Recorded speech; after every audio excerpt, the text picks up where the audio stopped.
రాష్ట్రంలో రోడ్లు భవనాలతో పాటు ప్రభుత్వ పథకాలకు సంబంధించిన పనులు చేపట్టిన చిన్న కాంట్రాక్టర్లకు 400 కోట్ల పెండింగ్ బిల్లులు మంజూరు చేయడంపై హర్షాతిరేకాలు వ్యక్తమవుతున్నాయి. ఆర్థిక ఇబ్బందులతో సతమతమవుతున్న గుత్తేదారులను ఆదుకునేందుకు ప్రభుత్వం తొలి అడుగు వేసిందని state of Andhra Pradesh building contractors association సబ్కా ప్రతినిధులు సంతోషం వ్యక్తం చేశారు. అయితే 6-7 సంవత్సరాలుగా బిల్లుల కోసం తిరుగుతున్న తమకు ఇంకా చాలా మొత్తంలో డబ్బులు రావాల్సి ఉందని చెబుతున్నారు. వీలైనంత త్వరగా పాత బిల్లులు మంజూరు చేయాలన్నారు. అధికారుల స్థాయిలో ఎదురవుతున్న సమస్యలు పరిష్కరించేందుకు ప్రభుత్వం సమావేశం నిర్వహించాలంటున్న సబ్కా ప్రతినిధులతో మా ప్రతినిధి ఎస్పీ చంద్రశేఖర్ ముఖాముఖి. రాష్ట్ర వ్యాప్తంగా ఉన్నటువంటి చిన్న కాంట్రాక్టర్లకు ఊరటనిచ్చే విధంగా ప్రభుత్వం ఒక నిర్ణయం తీసుకుంది. గతంలో వైసీపీ ప్రభుత్వ హయాంలో బిల్లులు ఆపివేయడంతో చాలా ఇబ్బందులు పడ్డారు కాంట్రాక్టర్ అందరూ కూడా. కూటమి ప్రభుత్వంలో ఈ కాంట్రాక్టర్స్ అసోసియేషన్స్ అన్ని కూడా ప్రభుత్వానికి విజ్ఞప్తి చేయడం, తమ ఇబ్బందులను కూడా వారి దృష్టికి తీసుకెళ్లడంతో ఆ సమస్య పరిష్కారం దిశగా ప్రభుత్వం అడుగులు వేసింది. State of Andhra Pradesh building contractors association ప్రతినిధులు మనతో పాటు ఉన్నారు, వారితో మాట్లాడదాం. రమేష్ గారు, ఇప్పుడు ప్రభుత్వం తీసుకుంటున్న నిర్ణయము ఎట్లా మీ కాంట్రాక్టర్లకు ఒక నమ్మకాన్ని ఎలా కలిగించిందంటారు? గవర్నమెంట్ ని అభ్యర్థనలతో అవ్వచ్చు, లేదా మన ముఖ్యమంత్రి గారు చంద్రబాబు నాయుడు గారి స్వతహాగా ఉన్న కాంట్రాక్టర్లకి ఆయన ఈ పండగ సందర్భంగా కొంత రిలీఫ్ ఇవ్వాలని అనుకోవటం గాని, రాత్రి నుంచి దీనికి తగ్గట్టుగా కొంత పేమెంట్లు అయితే పడుతున్నాయి. చాలా థ్యాంక్స్ చెప్పుకోవాల్సిందే గవర్నమెంట్ కి. సంక్రాంతికి కూడా గవర్నమెంట్ 10 లక్షల లోపల కాంట్రాక్టర్లకి కొంత ఊరటనైతే ఇచ్చిన మాట వాస్తవం.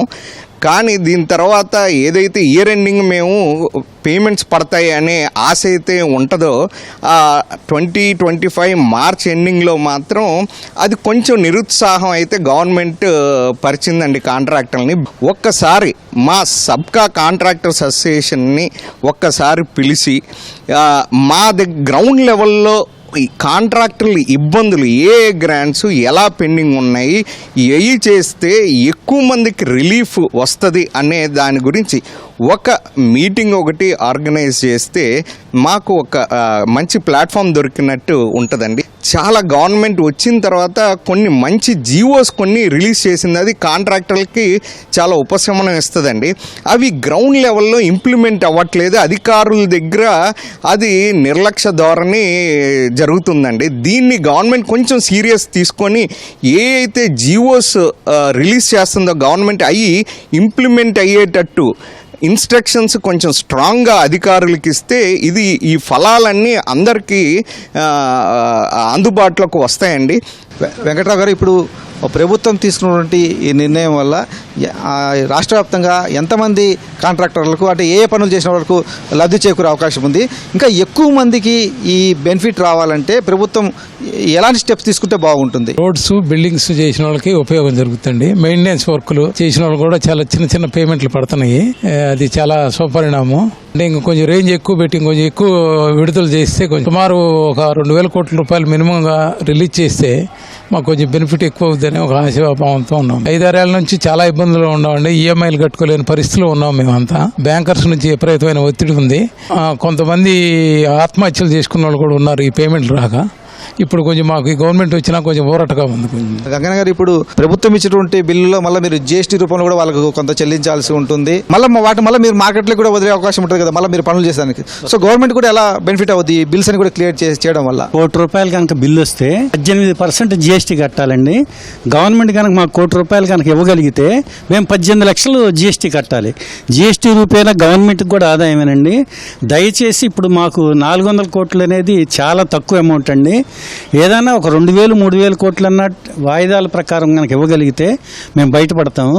అదిగాక ఇప్పుడు గవర్నమెంట్ ప్రైమరీ హెల్త్ సెంటర్లు ఏమైందంటే, ప్రైమరీ హెల్త్ సెంటర్లు ఫేజ్ 1, ఫేజ్ 2 అని ఉన్నాయండి.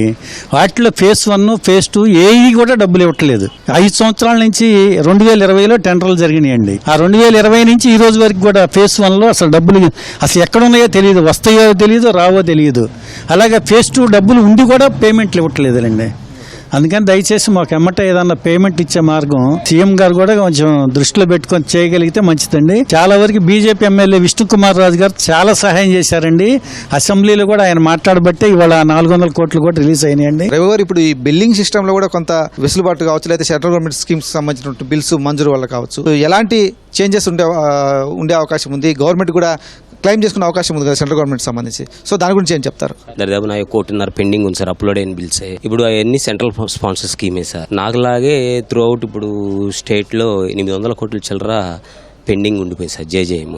దానికి మన గవర్నమెంట్ వచ్చిన తర్వాత కొన్ని పేమెంట్స్ రిలీజ్ చేశారు, కానీ పోయిన సంవత్సరం నవంబర్ నుండి పెండింగ్ అలాగే ఉండిపోయినాయి సార్. ఆ సెంట్రల్ స్పాన్సర్ స్కీమ్స్ కూడా కొద్దిగా ఇట్లాగే ఇప్పుడు దీంతో పాటు అది కూడా కొంత మ్యాచింగ్ కనుక ఇవ్వగలిగితే కొంత గవర్నమెంట్ పేమెంట్లు జరుగుతాయి, ప్లస్ డెవలప్మెంట్ అన్నీ ఎక్కడెక్కడ ఆగిపోయి ఇబ్బంది పడతా ఉంది. ఇప్పుడు సగం స్కీమ్ అయిపోయి అలా ఉండిపోతుంది.